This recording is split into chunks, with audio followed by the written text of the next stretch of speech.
hauntings.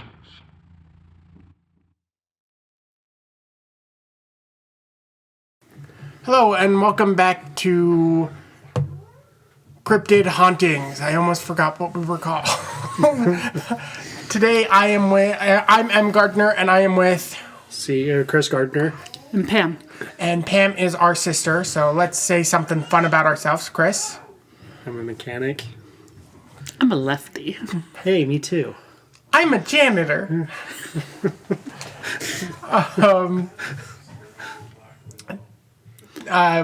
Today we're going to be talking about both the Stanily Hotel and about Nephilim. Do we have any comments before? I guess we should first ask Pam, what are you, skeptic or scared? I'm not scared, but I'm not a skeptic. Somewhere in between. I believe in these things, minus aliens. I know. Why not I aliens? just don't think aliens are real. See, I am the opposite of Pam. I don't believe in these things, but I do believe in aliens. I believe in everything. That's why you're here. That And is why we I'm believe here. in you. Fuck you. Fine, I won't believe in you. I don't believe in myself. It's okay. Well, you should. Let's just get going. Okay. Okay, so first we're going to talk about the Stanily Hotel, which is, in my opinion, one of probably the most famous haunted hotels out there.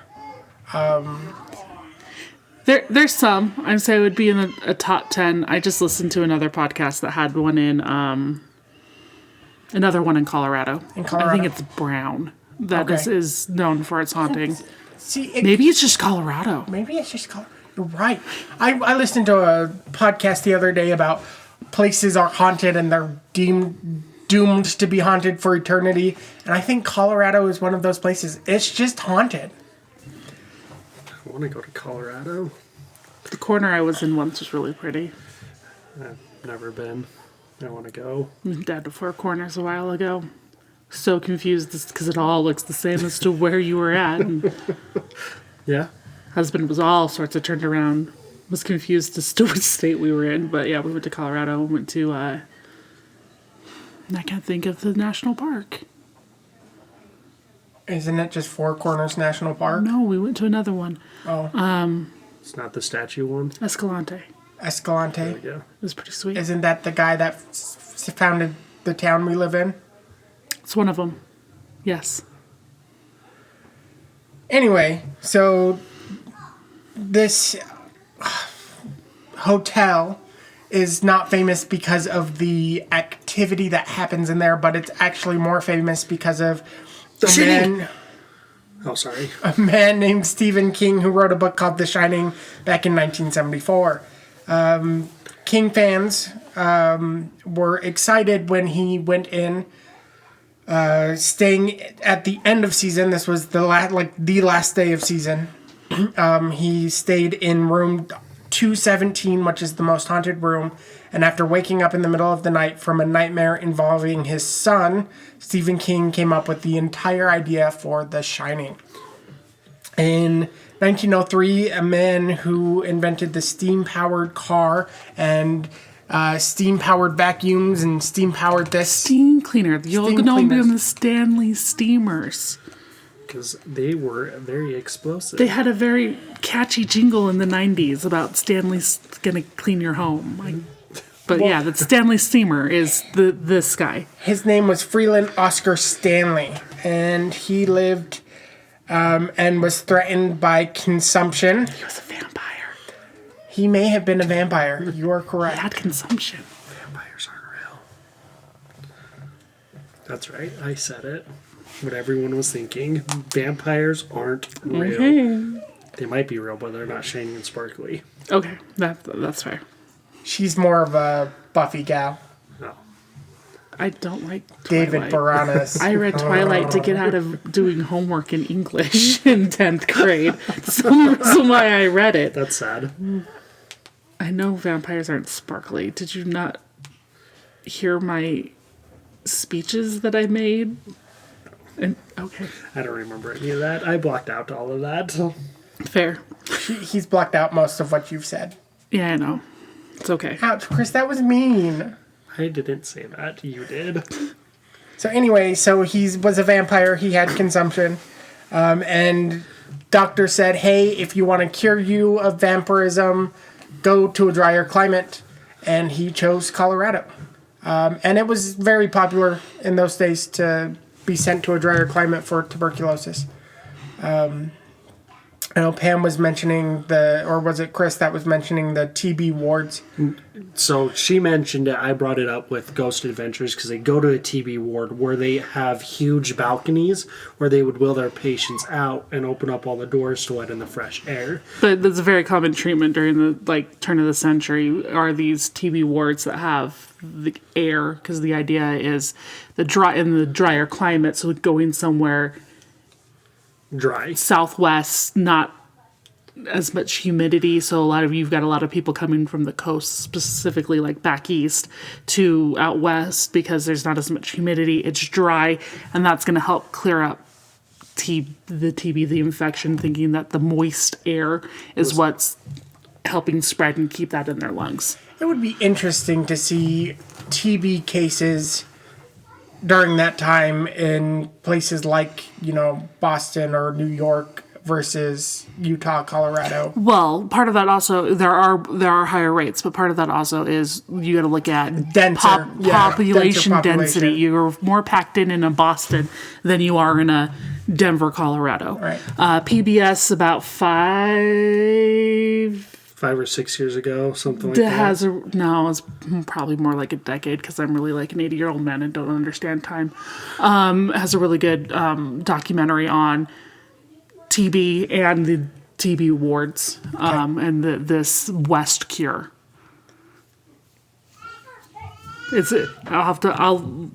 While we're talking, look and see if I can mention it later or we can put it in notes or something. But it is something to check on if you're interested about the West cure and more about just tuberculosis. Well, they chose, him and his wife chose Denver, Colorado, and later than that, Estes Park, Colorado. And it seemed to work for him. He got immensely better. And he decided to take his millions, I guess not millions at that time, probably millions at that time, and build a hotel. And he wanted to create a hotel for his friends and his peers, and he wanted it to be for the uppity up and the muckety muck, and I think that's why it's haunted today, is because he didn't want us poor in there. And it caters to everyone. I mean, everyone who has $500 a night. Well, if he's I looked it up. It's Tuberculosis, the Forgotten Plague, and it's an American experience. It's a good one. But if he's building this hotel to help him with that cure, he's also going to be catering to others who are going to be wanting the ability to get that fresh air. Because you can look at the design of the building. That's also one, not just architecture of the time, but also looks like that's the goal. He's going to be catering to the up and ups because nobody cared about the poors with TB. If you're a factory working in Boston, you're not coming out west. You're staying in that factory. Working till you're dead. Working till you've coughed yourself to death. So he's catering to the muckety mucks anyway because that's going to be who's going to be able to afford to come out and stay in the middle of freaking Colorado. Nowhere. It is nowhere. I think you're right. I think he is. But that also understand why he would be haunted by him, because who cares about the pores? And if the pores are touching your things, you definitely would come back, right? Yeah, definitely. You'd haunt the pores. Those dirty pores. Keep your mittens off. I would like to point out that all three of us are dirty pores, as you put it. Hey. They don't need to know. Anyway, so in 1911, there was an explosion that happened. Gas pipe exploded, and it injured a bunch of people, and it injured 8 people, and one of them was seriously injured. According to a telegram sent from the York Dispatch to York, Pennsylvania, The Stanley Hotel cost $500,000. It was purely wrecked, partially wrecked last night with the explosion of gas. 8 persons were injured and 1 seriously. None of the guests were injured. Elizabeth Watson of Lancaster, PA, a hotel employee, was hurled from a second to the first floor, and both ankles were broken. The other 7 were Negro waiters. Because they don't matter. I was gonna say, is that just the reporting of the time of It's just the reporting. were they of the injured time. more than they were, or do they just not care? I think it's probably a little bit of both. Okay.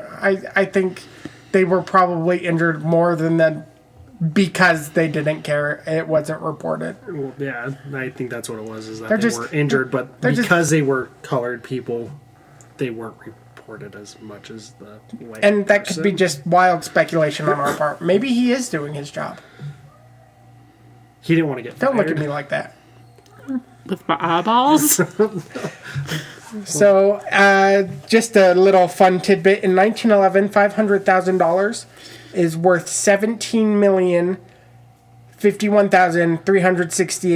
$17,051,368.41. Yes, include the 41 cents. It needs to be there. Hey, 41 cents there could buy you like 6 cups of coffee, man. It's a week of groceries. Yeah, I know. So, in 1926, Stanley sold his hotel to a private company, which failed by 1929, and they sold it back. They sold it back to Stanley? Who do they sell back? Or did they just crumple under just the crumple Depression under and then the- somebody yeah. else picked it up? I'm not sure. But it did fail in 1929, And that's which is... the start of the Depression. I think, from what I read, Stanley had his hand in the hotel up until he died in the 80s. Okay. So,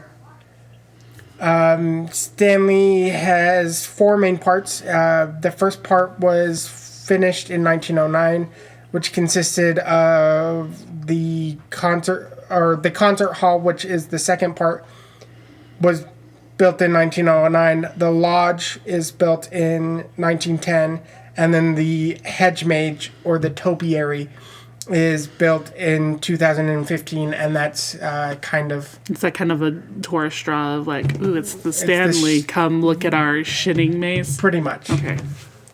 Pretty much. So it sold recently in actually 2025. I was just looking it up for $400 million. That's a lot of money. Yeah, some pocket change. So room 217 is supposedly the most haunted room in the hotel. Ghosts include the maid who was injured. She was just so pissed off that she got hurt that bad that she goes and haunts the place after she died. You're sure it's an after death and not more of like residual, like this is a big traumatic experience and so this is just a time ripple? It could be a time ripple. Because that to me would make more sense than like, I was so angry I broke both ankles that I'm coming back to haunt you. So you're saying something violent happened and that echoes through time. Yes. Sorry. You're so fine. he sold it in 1926, like you said, to his own company, the Stanley Corporation. Oh, so he's looking for a tax break. Okay. Yeah. Okay. It fell, and then Yeah. it went back to his ownership, and then he sold it again in the, 1930 to Roe Emery, and then they sold it in 46, and then it was sold again in 66. No one knows who owned it in 66 to 69 or what time it sold again. Then it sold again in 69 to who knows. They're all question marks according to the wiki. It's a little shady. Yeah. And then it sold to 74 to the Estes Park trustees. And then in 95 it went to Frank Normally. He completed the restoration of the building. Okay. Then in 95 they sold it again to Grand Heritage Hotel Group, and then in 2025, so when I mentioned how much they purchased it for, the Stanley Partnership of Art, Culture, and Education now owns it. So it went through all these people, and now it's back to the Stanley family, basically, or in the name of Stanley. Foundation. Yeah. Okay. Interesting fact. Sorry. No, that's an interesting fact. So the ghost, the maid, who haunts room 217, does stuff like makes the lights flicker, and she's Normal ghost stuff. And then she's really an odd ghost because she'll pack your clothes away. Like, you'll be ready to get your stuff out of the closet, and it won't be packed away. Hey, she's just trying to be efficient and helpful. She's just doing her job. Which brings me back to, is it her echoing in time? Yeah, or see, is if it she's her- packing stuff away, it's not a time echo. Like, Yeah. if flickering lights, whatever, but, like, see somebody moving stuff, whatever. But if she's actually packing your stuff, yeah, she's just here to mess with you. She wants you out. Well, she does want unmarried couples out. Oh. She can smell the pour. She wants the pour out. But as a maid, she herself is a poor. I know. She's trying to keep the Okay. uppity She's up. just helping the image. Yep, just the image. And helping the image to, separate those non-married couples. Wouldn't want anything untoward to happen. Untoward. Oh. Or as you put it in your notes, hanky-panky. Hanky-panky. The hanky-panky. The horizontal tango. In the main hotel. Bedsheet bingo. Twister? Wheel Sorry. of Fortune. Have you guys seen Drowning Mona? No. Bits and You pieces. should watch Drowning Mona. In the main hotel, Stanley is said to haunt, and there have been pictures of him taken in places like staring back at you from the mirror in the bar. Not only him, but Flora, his wife, haunt the hotel. Yeah, Mike. She's plants, not animals. Forgive me. Anyway, so there are several tours you can take on the hotel.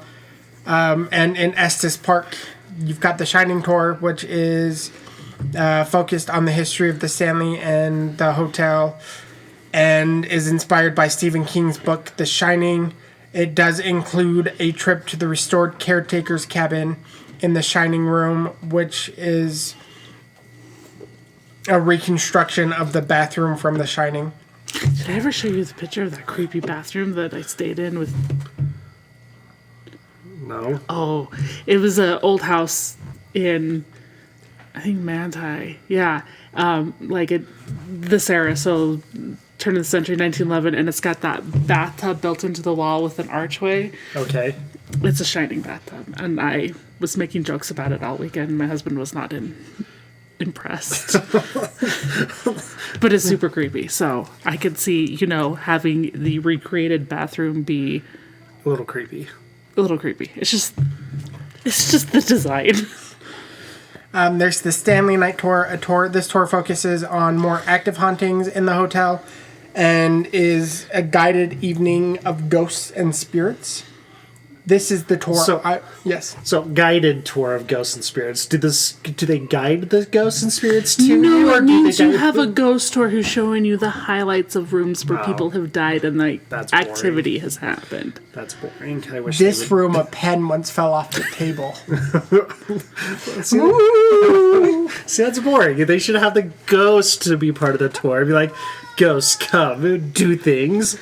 I mean, that's part of it, right? You want them to do something, and if you're following in the skeptic, right, you're going to say you've primed these people to think that, like, something's going to happen, and so Yeah. they're going to think something's going to happen, or And then nothing get the happens. creepy I have to pees the whole time, right? Yeah.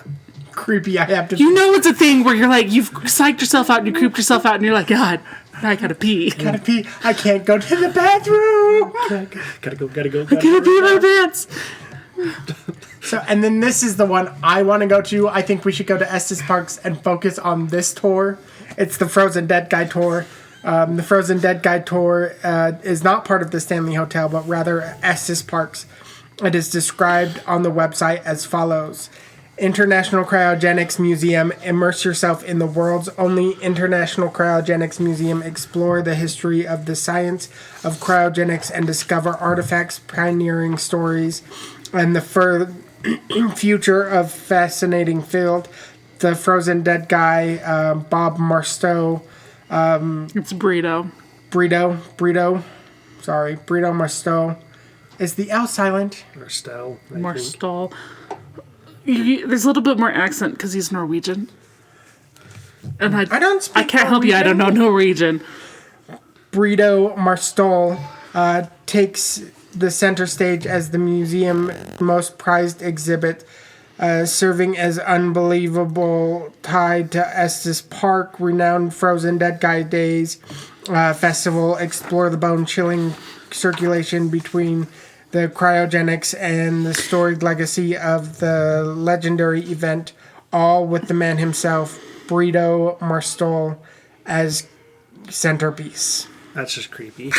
just saying. But even though you don't see him, you see a picture of his face. Just knowing there's a dead dude in that cylinder. People see dead dudes every day at funerals. I just don't understand cryogenics. But you pay to see this dead dude. I don't pay to see other dead people. I would like people to pay to see me when I'm dead. No. That's not happening. Well, I guess we gotta buy some place that you can haunt. Yes, you can. Yes. I'm not Build me into the wall. I'm not storing you into a wall like Han Solo. Just like, no. Why not? We could twin it up. I wouldn't be careful. Are you going to be pre-frozen, or are you going to be like everybody else who's cryogenically frozen and die first? That makes no sense. I will be pre-frozen, thank you. Not just like your head too, because that's another thing too, is they'll just take your head, which is why that's a running joke in Futurama, is the jarred heads. Yeah. No, so back to freezy people. It's like all the people on Everest. They all died while they were alive, and they're all frozen now. That's no, they were freezing, and then they died, and then they finished freezing. That's true. Never mind. Moving on. It's nature's cryogenic freezer. Yep, it's nature's cryogenic freezer. Okay, next. You know there's a poop problem with Everest? There is a poop problem with Everest. I don't know if you knew that. I didn't know there was a poop You have problem. so many people who are hiking and there's nowhere to put their waste. And right, you're supposed to hike in, hike out, but they don't. But there's a poop problem as well as a dead body problem. Yeah, well, Everest. They're now they're sending up Sherpas to clean off some of the areas with all the old tents, and they're trying to do it safely. But that's one of the other biggest things is that there's so much garbage. People just leave their crap. They don't clean up after themselves. Can you imagine having to poop on Everest? I mean, it's balls freezing and your ass is hanging out and you're just like get a Klingon stuck up there. Probably has happened. Poopsicle. Probably. That was actually a problem. Another sidetrack here with Stalingrad, which you had soldiers who were freezing to death and dying of sepsis because their buttholes would freeze shut. Yep. That sucks. I mean, they were Nazis, so I don't really care there, but their buttholes froze. But they froze closed because it was too cold. So we've spoken of Nazis and we've spoken of ghosts. Let's speak of half angels. Nephilim. By the way, there's this amazing book coming out at the spring of next year, 2026, called The Epic of El. You guys should totally check it out. Young adult fantasy fiction about a young Nephilim. Check it out. Nephilim. Are they giants? Are they half angels? What are they? A misinterpretation of words? Well, according to the Bible, the original Torah, the word Nephilim can mean giant, but it can also mean one who has fallen from the true religion. So perhaps those are people who have fallen away from truth, or perhaps half angels, half humans. In the King James version of the Bible in Genesis, it is said that there were giants on the earth in those days, and also afterwards, when the son of gods came into the daughters, the men were born children to the daughters of men, and they bore children to them. Those who were mighty men, who were of old, men of renown. I think you missed something in your notes here that I think is more important. That there's thought that they are red-headed giants. Maybe they aren't half-breed of angels, but in fact a mixing of Neanderthal and Homo sapien. Because we know Neanderthals are where the ginger gene comes from. We also know that's where a lot of height comes from. So maybe it's just not understanding Neanderthals. So are Neanderthals giants then? They were bigger than Homo sapiens. Okay. Does that make you a Neanderthal? I do have a lot of Neanderthal because I am a ginger. Thank you. Me too. I have a child that's a ginger. He's a Neanderthal. He probably has more than I have, although I do have more than your sister. I wonder how much Neanderthal I have. My beard is red. But I mean, we're all from the same family, so obviously we share those traits. You're going to share those traits, but somewhere depending on how they split up. So like They're going to be more. Me and the sister that's done a DNA test, I have more Neanderthal in my mix Than she does. than she does. She does. I wonder how much Neanderthal I have. I'll have to do that. So anyway, giants. I think giants are real. This is one that I give consensus to, is giants are real. And they're not just things of myth or past. I do like to think of the facts of height. The average height for a human nowadays is 5'9", and That's for a woman. 5'11" for men. And we have people, in the 1780s, you had people like Charles O'Brien, who was Irish-born, and he was found to be 7'7". You had, in the 1840s China, you had Zhen Shi, who was 8 foot tall. You had people nowadays. You had Andre Rene Rasimov, Andre the Giant. Andre the Giant, who's 7'4". You had the American actor Matthew McRae, who is 7'6". So I think giants are among us today. Well, yeah, back in the tallest man in the world is Robert Wadlow, if I can say that right. He is 8 feet and almost 9 feet tall. That's a tall dude. 9 feet is, 9 feet at, I'm 6, Pam's 6 foot, so that's 3 feet taller than Pam. That's huge. It's huge. Well, he died in 1940, so that was not as long ago, but that's a tall dude. He's a real tall dude. Real tall. And you have the shortest woman now that's 2 2 feet. Imagine her standing next to him. It'd be like, hello. Literally, how's the weather up there? I'd say she's done some photo shoots with the tallest woman. Yeah. And they're like, it's huge difference. Yeah. But being tall comes with its downsides, a lot of health issues. Yeah, and say I have a friend who's 6'7", and he had an uncle who was over 7 feet, and he died of congestive heart failure. Yep. And so, starting in high school, his parents had him do all sorts of genetic testing and health testing to make sure that he doesn't just peel over. Wouldn't just peel over, because that's very common, because they're especially heart issues, because you're just not able to pump enough to go to head to toes. That long of limbs. Yeah. Well, that was Andre the Giant. As you've mentioned with Princess Bride, he couldn't carry any weight on his back. He had a lot of skeletal issues and back issues, but yeah. Crazy, being that tall. I still think his record is... He's got a world record. What was it, 159 beers? 152 12-ounce beers in a 6-hour period. And his 12-ounce looks normal in our hands, but it looks like one of those mini cans. He's huge. Big hands. I agree. There are big people out there. Well, I mean, we have friends who are 6'8" and 6'9", 6'9". like that. That's just They tower. I feel really short standing next to them, Yeah. and I'm 5'10", but yeah, I feel short. Chris. How tall are you? 5'9" and 3/4. Leave me alone. 5'10", close enough. It's okay. Well, I'm 6'4". Yeah, look at you, Mr. Tully. There are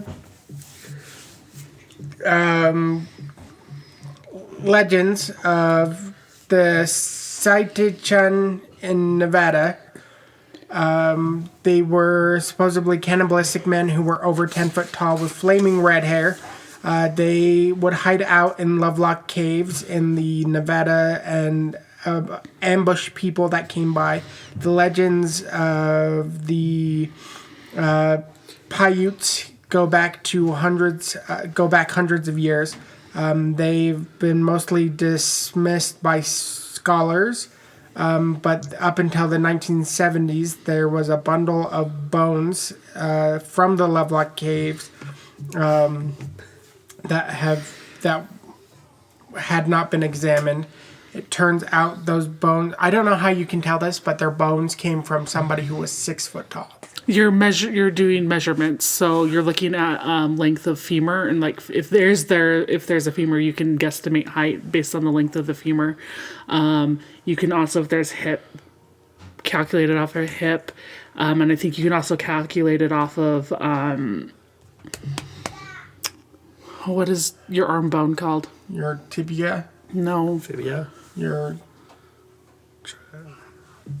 Anyway, you can base it off of arm. hyoid.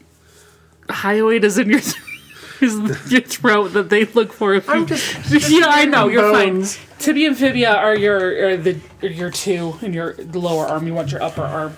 You want the big long bone because you also have that in your leg too. You have two pieces, and that's why you're looking at the femur, because the femur is one solid, and you can guesstimate height from that. You can also guesstimate. The humerus? That's what this Yeah, is. your humerus. That's where I had my humor, my humerus bone. Thank you. Sorry. But no, you can do that. You can also kind of guess off of the cranial shape as well. Okay. He's got a big head.